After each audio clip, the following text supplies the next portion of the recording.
नमस्कार, आदाब, सत श्री अकाल और अस्सलाम वालेकुम। मैं हूं मोहम्मद अहमद काज़मी, लेकर आया हूं आपका पसंदीदा कार्यक्रम आपके रूबरू। इस कार्यक्रम में हम कुछ खबरों की तह तक पहुंचने की कोशिश करते हैं और इसके लिए कुछ जानकार लोगों से आपकी मुलाकात कराते हैं। अभी हाल ही में अमेरिका और रूस के बीच में बहुत ही गर्मा-गर्मी है। दोनों तरफ से डिप्लोमेट्स एक दूसरे मुल्कों से निकाले गए हैं और पाबंदियां लगाई गई हैं और भी बहुत कुछ करने के इरादे जाहिर किए गए हैं और उसका असर कुछ और मुल्कों पर भी पड़ना शुरू हो गया है। इस सब को जानने के लिए मेरे साथ आज खास मेहमान हैं, सीनियर जर्नलिस्ट असद मिर्जा साहब, जो खलीज टाइम्स और बीबीसी उनके लिए काम कर चुके हैं और एक लंबे अरसे से पत्रकारिता में हैं। इस वक्त कॉलम जो लिखते हैं वो बहुत से मुल्कों में, बहुत से अखबारों में, अंग्रेजी और उर्दू अखबारों में छपते हैं और गल्फ टुडे अखबार जो है यूएई का, उसके लिए भी कॉलम लिखते हैं। वेलकम है जनाब असद मिर्जा साहब, आपका मीडिया स्टार वर्ल्ड को आपने वक्त दिया। आप ये बताइए कि रूस और अमेरिका के बीच में जो ये टकराव की हालत बनी है, उसको आप किस तरह से देख रहे हैं? इसका क्या कुछ, इसकी वजह क्या है और इसके असरात क्या होने वाले? शुक्रिया मोहम्मद अहमद काज़मी साहब। देखिए, ऐसा है कि रूस और अमेरिका के ताल्लुकात जो हैं उसका असर पूरी दुनिया के ऊपर जो है वो होता है, क्योंकि एक तरफ जो है वो आपका कम्युनिस्ट निज़ाम है जिसकी अगुवाई जो है वो रशिया करता चला आया है अब तक तारीखी तौर पर, और दूसरी जानिब अमेरिका और सरमायादाराना निज़ाम जो है वो उसकी मगरिब की जो नुमाइंदगी है वो अमेरिका चला आ रहा है। तो इन दोनों ममालिक के दरमियान ताल्लुकात का असर जो है मुख्तलिफ ममालिक के ऊपर होता है, और हालिया अरसे में दोनों के दरमियान जो कशीदगी, हम नहीं कह सकते कि कशीदगी आई है, क्योंकि ताल्लुकात तो जो हैं वो मामूल के ताल्लुकात नहीं चल रहे थे। जब से जो बाइडन ने अपनी इंतखाबी मुहिम शुरू की थी, उन्हीं ने अपनी इंतखाबी मुहिम के दौरान में जो है वो रूसी सदर व्लादिमीर पुतिन को एक कातिल करार दिया था, और उसके बाद जो है दोनों मुल्कों के दरमियान कशीदगी और बढ़ती चली आ रही थी, क्योंकि जो बाइडन और उनके हामियों का ये इल्ज़ाम है कि रूस ने जो है गुज़िश्ता और उससे पहले वाले अमरीकी सदारती इंतखाबात के अंदर जो है वो मदाखलत की थी अपने कंप्यूटर और एआई प्रोग्राम्स के ज़रिए। जो है उसने वोटरों को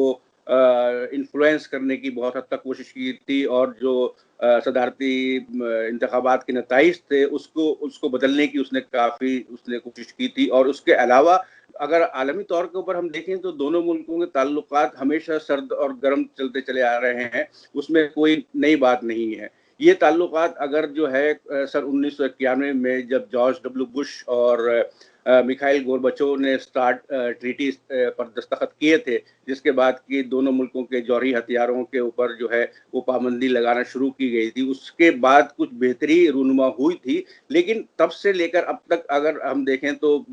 आपका 30 साल का जो है वो अरसा गुजर चुका है। उसमें ये ताल्लुकात जो है वो मुख्तलिफ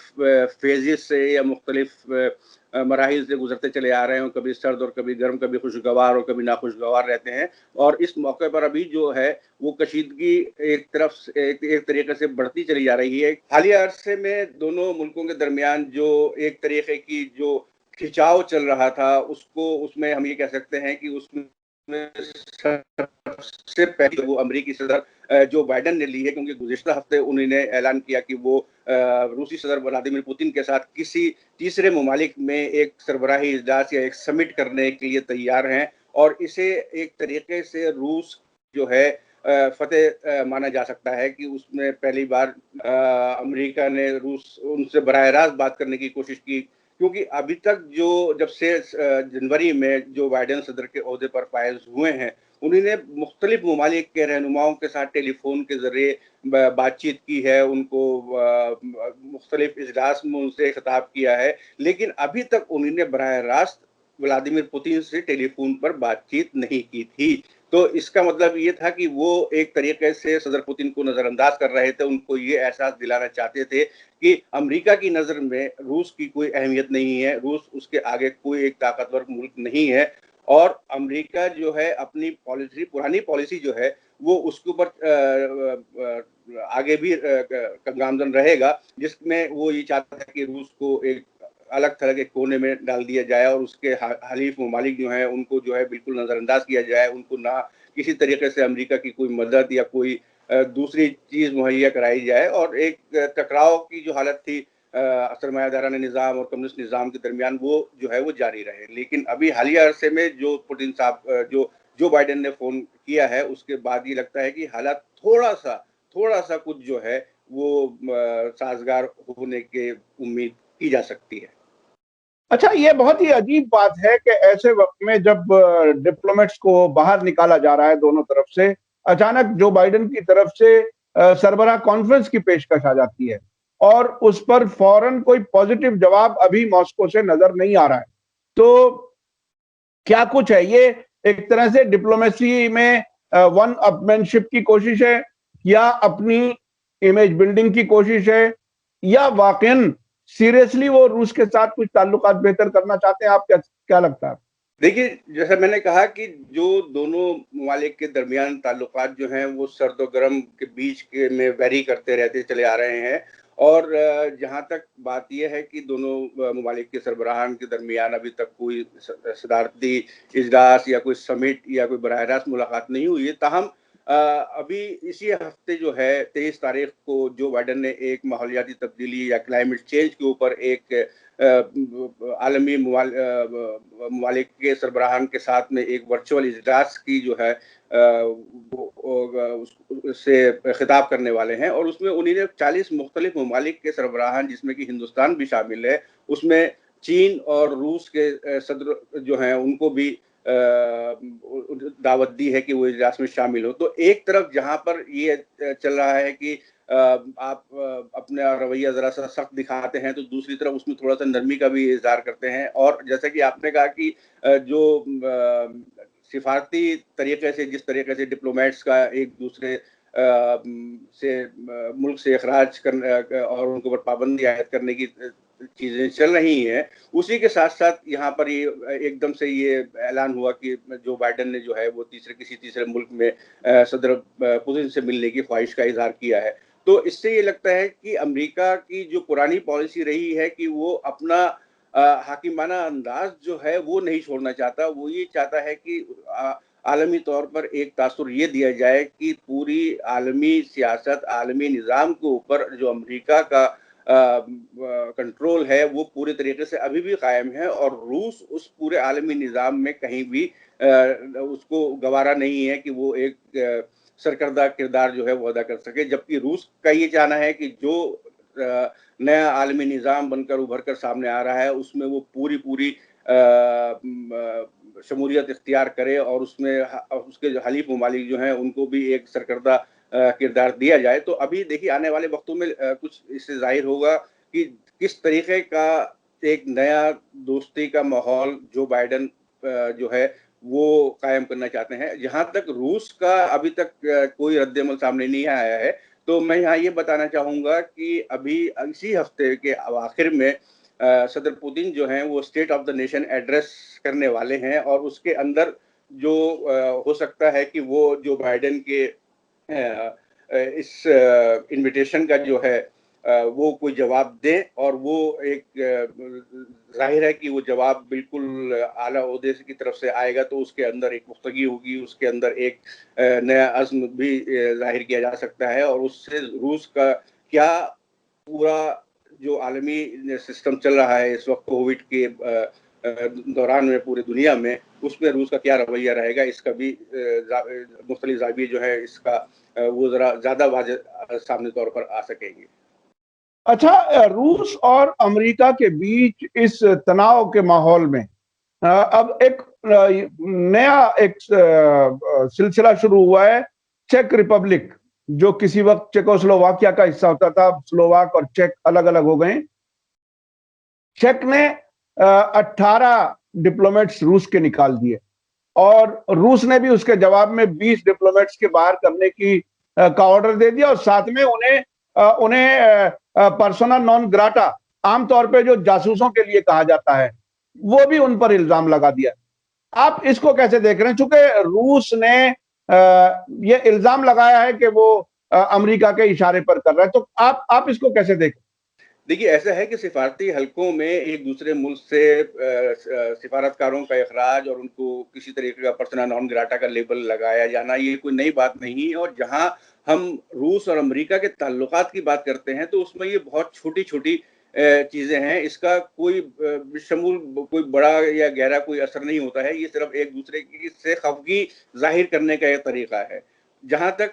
चेक रिपब्लिक की तरफ से रूसी सिफारतकारों का इखराज की बात है, तो एक तरफ जहां ये कहा जा रहा है कि ये अमेरिका के कहने के ऊपर किया गया है, क्योंकि चेक रिपब्लिक एक तरीके से इसका शुमार एक कठपुतली मुल्क के तौर के ऊपर किया जाता है, तो वहीं चेक रिपब्लिक के लोगों का ये कहना है कि उन्हीं ने जिन लोगों को जिन सिफारतकारों को बाहर जाने के लिए कहा है वो दरअसल जासूस थे और वो रूस के जो है सदर और उनके बच्चों जो है उनके ऊपर जो है एक कातिलाना हमला करने के अंदर मुलविस थे, एक प्रोग्राम बना रहे थे। तो ये इलाकाई सतह के जो पॉलिटिक्स है यहाँ पर वो भी शामिल हो जाती है इसमें। और हम आलमी, क्योंकि ये तरीका ये होता है कि आलमी मौजू जो है उनसे आपकी नजर हटाने के लिए छोटे छोटे इलाकाई मौजूद जो हैं उनको हाशिए पर लाया जाए और उनको जरा हाशिए से आगे लाकर जो है वो सर फहरिस्त लगाया जाए और टॉप ऑफ द एजेंडा उनको लाया जाए। और उसके ऊपर आपकी अटेंशन जब मरकूज हो जाती है तो अपने अपने मफाद के लिए आप कुछ और उससे हासिल कर सकते हैं। यहाँ मैं ये भी बताना चाहूंगा कि गुज़िश्ता हफ्ते ये जो सिफारतकारों का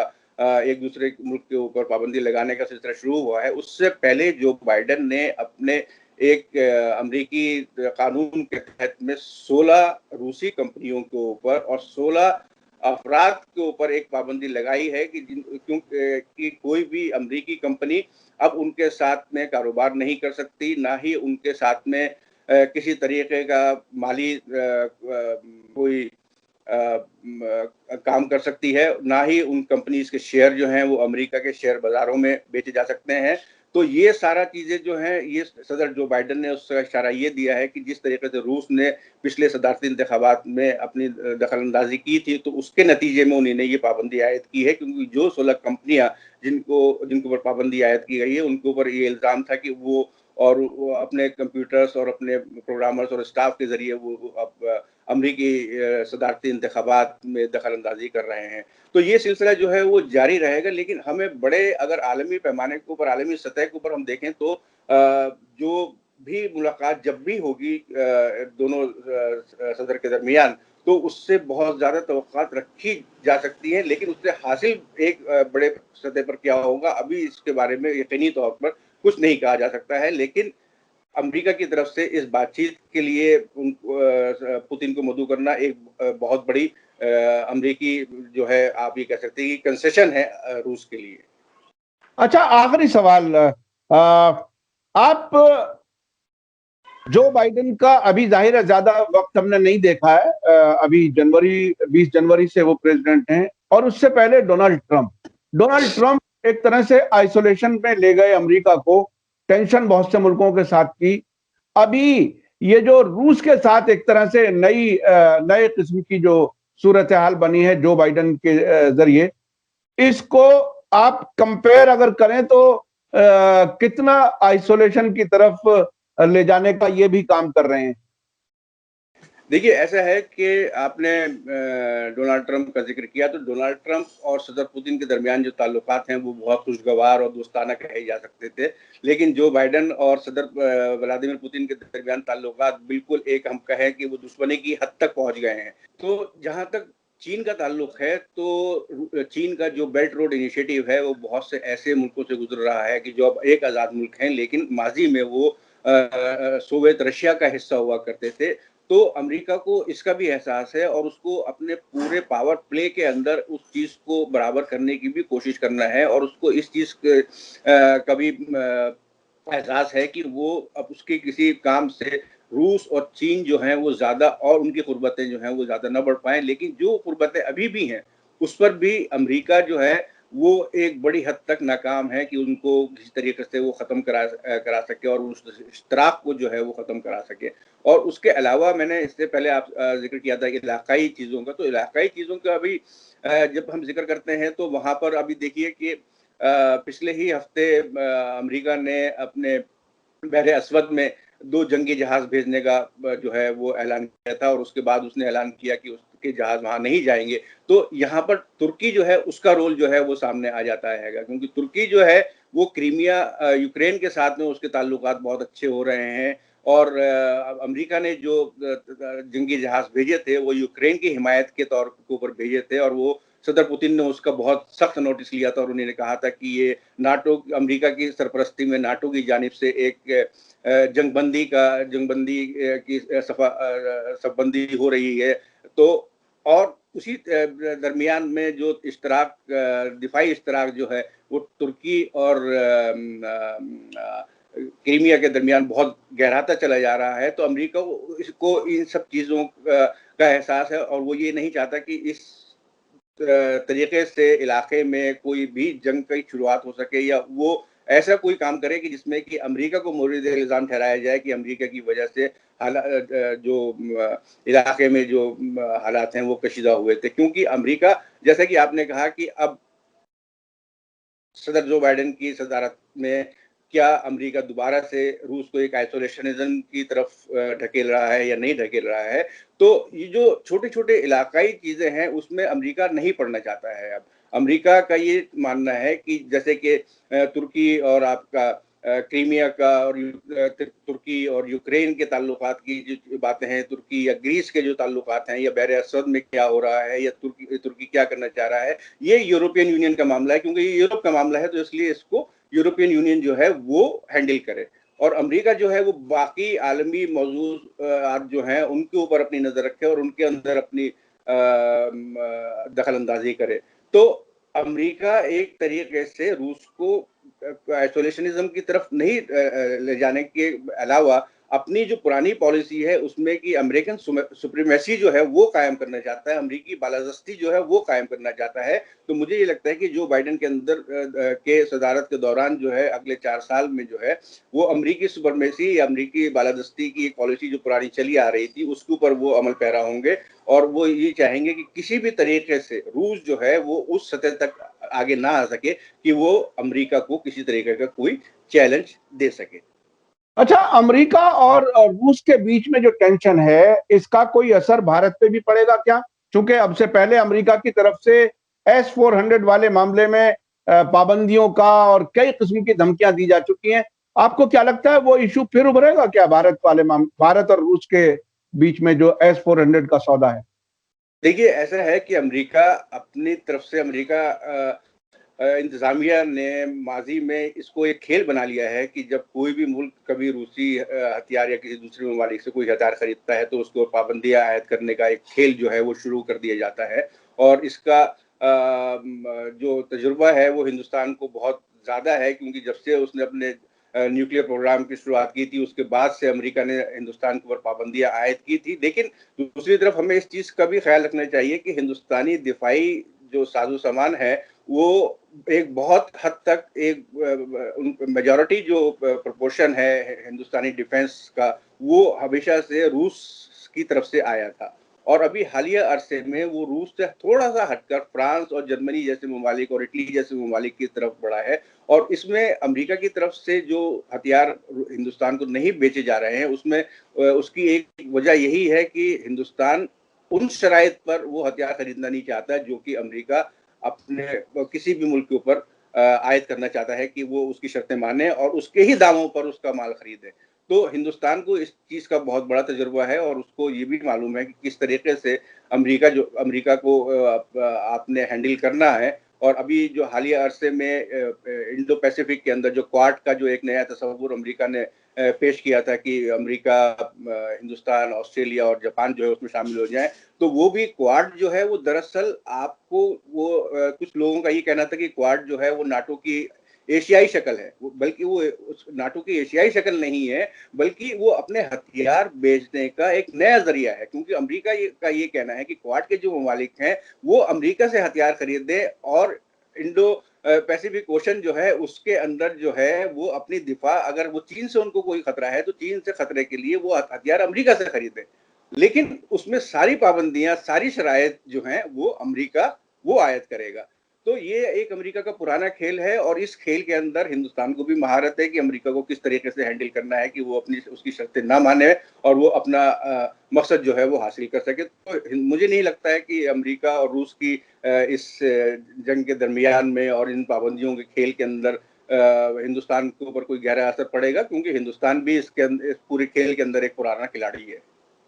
बहुत बहुत शुक्रिया असद मिर्जा साहब, आपने जो आखिर में बात कही वो बहुत ही अहम है कि भारत भी बहुत पुराना खिलाड़ी है और अमेरिका का तरीका यही है कि दूसरे मुल्कों पर पाबंदियां लगाता है, जो हथियार देता है उसके साथ कुछ पाबंदियां, और अब क्वेड के बनाने पर भी आपने एक तरह से उसकी मार्केटिंग स्ट्रेटेजी बताया है। तो ये बहुत ही अहम है। और जो डिप्लोमेटिक तनाव है रूस और अमेरिका के बीच, वो बहरहाल अब चेक रिपब्लिक तक भी फैल गया है। आगे क्या कुछ होगा ये वक्त बताएगा। बहुत बहुत शुक्रिया असद मिर्जा साहब, आपने मीडिया स्टार वर्ल्ड के लिए वक्त निकाला। मैं अपने दर्शकों से बताना चाहता हूं कि असद मिर्जा साहब ने तुर्की वाली बात भी बताई, जिसमें ब्लैक सी की तरफ जाने वाले जो अमरीकी जहाज थे, बेड़ा थे, उनको रोकने की बात बताई। उसमें कहीं ना कहीं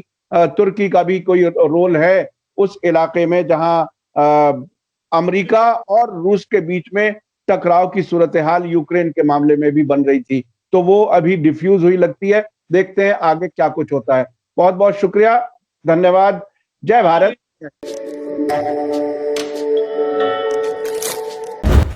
मीडिया स्टार वर्ल्ड के और वीडियो देखने के लिए हमारे चैनल को सब्सक्राइब करें और सीधे नोटिफिकेशन पाने के लिए बेल आइकन दबाएं। और अगर हमारी खबर सच्ची और अच्छी लगे तो अपने व्हाट्सएप, इंस्टाग्राम, फेसबुक और ट्विटर अकाउंट पर ज़रूर शेयर करें।